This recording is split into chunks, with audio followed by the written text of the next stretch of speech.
So let's talk a little bit about creating rewards, loyalty, or frequency programs. As you know, these programs are a linchpin for many database marketing plans that especially brick and mortar companies have. Uh, and what they do is allow the organization to create a database and at the same time take the data that they collect from that database and immediately turn it into hopefully increased retention, increased spending, and maybe even referrals. So let's talk a little bit about this whole concept of creating rewards, loyalty, and frequency programs. You've all been around lots of them, and many of you are members of multiple rewards, loyalty, and frequency programs. The first question, of course, is always why would we create a rewards, loyalty, or frequency program? Well, most marketers have a general sense of the need and potential benefit of loyalty programs, whether it's to improve customer retention, increase frequency of spending, or create higher spending. But of course, there are some other benefits. At a sharper level of insight, for instance, with more specific view of problem and opportunity, is hopefully you'll be able to do a better job of understanding who your customers are, getting to know your customers, and understanding how to identify and retain your best customers. Some reasons for loyalty programs, of course, in general, are customer retention. Remember our famous Ernie's Gym problem: profits, customer acquisition, sales increases, and in general, getting to know your customers. So creating a rewards program is a bigger job than it first appears to be. There are lots of companies who want to sell you an off-the-shelf rewards program. And so the idea behind this is, well, just buy our CRM turnkey operation, and you'll have a rewards program already ready to go and started. Others will tell you not only will they sell you the program, but they'll actually run your rewards program for you. And we talked a lot about what kinds of level of activity and spending you might be interested in, and then who is going to run your rewards program and how is it going to be run. But any sound loyalty program begins with the idea of what are your goals and objectives, and what are the unique opportunities that exist for your brand. Now, an example of this is someone like Great Clips, and I was just reading about Great Clips the other day. They refer to themselves as a hair salon, but they're a barbershop. Okay, and the problem with their barbershop is that every time you go in, you might get somebody else cutting your hair, and so that they have a problem with customers wandering uh, away from their company and trying to create some sort of a retention program so that they have customers who continually use Great Clips over time. So you can understand how what their goals and objectives might be for them to put a rewards or a loyalty or a frequency program in. Now, remind yourself whether you refer to them as a rewards program, a loyalty program, or a frequency program doesn't really matter much because at the end of the day, they're all sort of based on the same basic principles. It always starts with the situation. What is the current situation?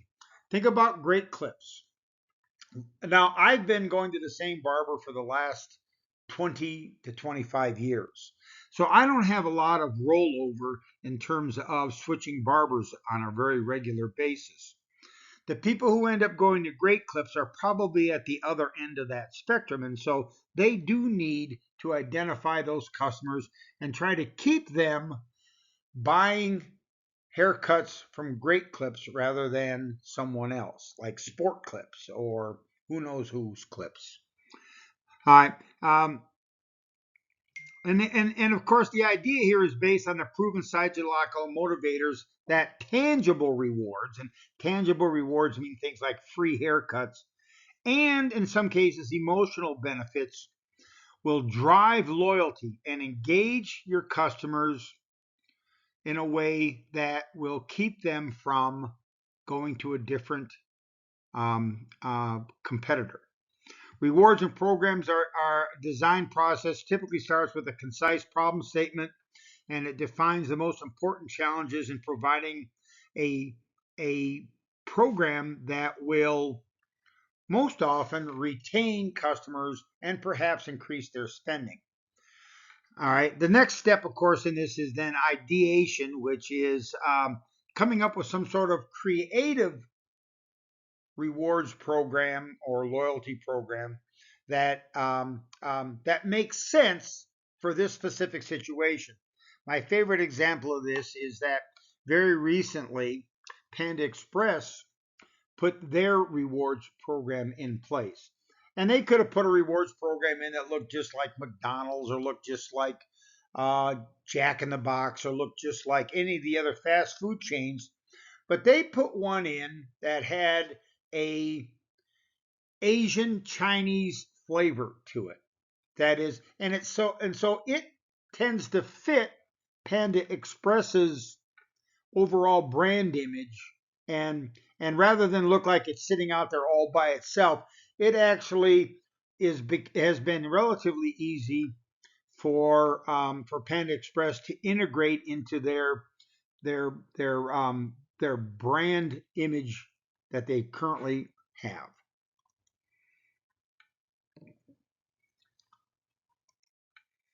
Now, one of the things that comes up when we start talking about building a rewards program is this concept of and this is by a particular company called Loyalty Levelers, but it's this idea of what are the kinds of things that you might do with a loyalty program and what are the purposes of the loyalty program.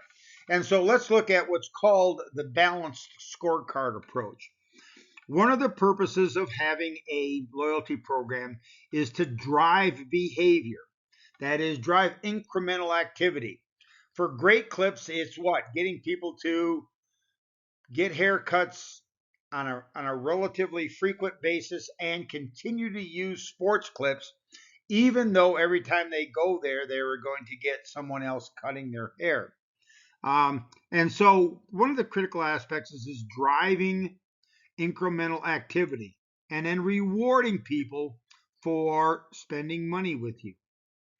The second aspect of a frequency loyalty or rewards program is to create activating engagement, and that is the rewards program getting people actively engaged with the brand. In this case, perhaps it's the Sports Clip brand, but it could be any brand, right? Is there something that we're doing? Is there a way for us to use this program to build a relationship with you that's not strictly transactional, that is more of an engagement activity, that is more about other benefits that are not simply lowering your prices, giving you a coupon, which is more transactional or more financial bonding, and maybe more socially bonding. And then, of course, the third aspect of this is building loyalty. Are you getting people to build brand equity? Are you building brand equity in your brand? Or are you just getting people conditioned to look for coupons when they go to get, in this case, get your haircut? And so that's the third aspect of thinking about a balanced approach to a rewards program. The rewards program should be activating engagement. It should be driving behavior, of course, but then it also should be designed to, in the long run, help build loyalty. So the building blocks for loyalty transformation are behavior drivers, sentiment builders, and engagement activators. All sounds pretty fancy, but it's all very straightforward. Behavior drivers. All right. And so this is all about compelling new strategies to drive specific behaviors.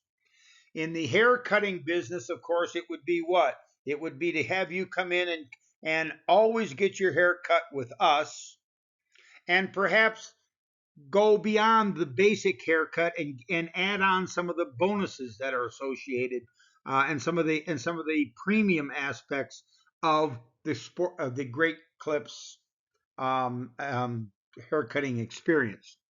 So there could be things like targeted bonuses, limited time incentives, exclusive products, and in fact, in some cases, bundled products, upgraded awards. That is, after at some point in time, we're going to upgrade you from the regular haircut to the premium haircut experience, so that you get a chance to experience what our top of the line haircut experience is all about.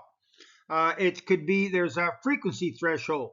Perhaps we're going to do is we're going to have a tiered program where our best customers are treated better than our second best customers, who are treated better than our third best customers.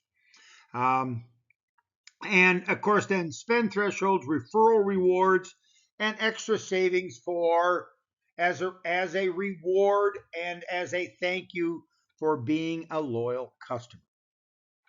Some of the idea behind behavior drivers is we're trying to drive behaviors, and so the key performance indicators typically include things like retention, sales over any period of time, and how profitable you are to us as a customer. And then, of course, there are engagement activators. This is the idea of maximizing the effort of loyalty programs on customers by getting them engaged with our brand and with our company and with our products. Okay, and so some of the engagement activators would be thinking about things, trying to move people through the customer journey stages, um, uh, um, um, offering things that are lifestyle and life cycle kind of offerings, making engaging customers with communications that are relevant and valuable and timely. Okay, understanding what the preferred channel of communication is for our customers and using that channel to communicate with them.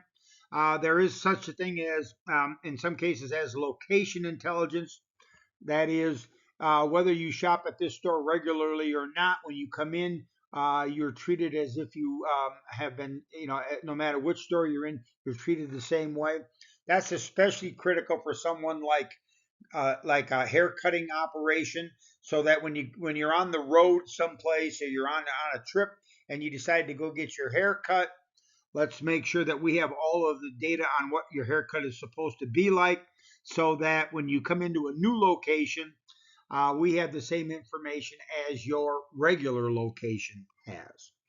Building a community around the brand, building a community around the experience, and then in case maybe perhaps forums and reviews and other kinds of information that we can provide you to get you to become part of that brand community. Some engagement activator key performance indicators might be engagement lifts, uses and visits, other support, survey responses. It could be such things as number of posts. It could be whether or not you provided us with information that we were looking for. All those kinds of things could be key performance indicators. And then the final aspect of this is sentiment builders. This is the notion of building the attachment, that is the emotional connection between our brand and you. And to get some of that emotional connection with our customers, we might want to create status levels. Like, for instance, you're one of our VIP customers. You're one of our best customers. And so, like all good database marketing companies, we want to make sure that we treat our best customers the best and provide them with the best thank yous and the best products. We might also want to connect customers by in with some level of convenience add-ons. For instance, if it's we see this at sports books at casinos, where they have special reserved parking for their best sports and racebook customers. And these are reserved spots up front. And as long as you've got one of the stickers, you can go ahead and park in that area, and makes it more convenient for you to run in and run out and make a bet in a hurry. And there's also other things like surprise and delighting you with with special thank yous and special offers and maybe even special information. Personalization of our communications with you. Um, Also, this concept of building you into making you a member of and getting you to feel like you're a really a member of our community. All right. And we can sometimes do that by supporting a purpose or cause that is important to many of our customers. And at the end of the day, it's really all about creating value, not just cheap prices, but value.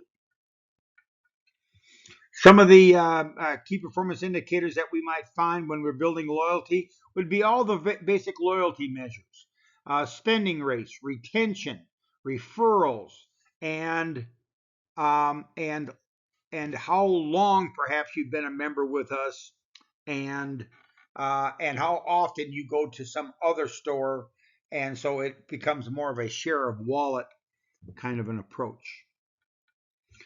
So in summary, it always starts with the situation when we're trying to decide how to build our our frequency, loyalty, or rewards program.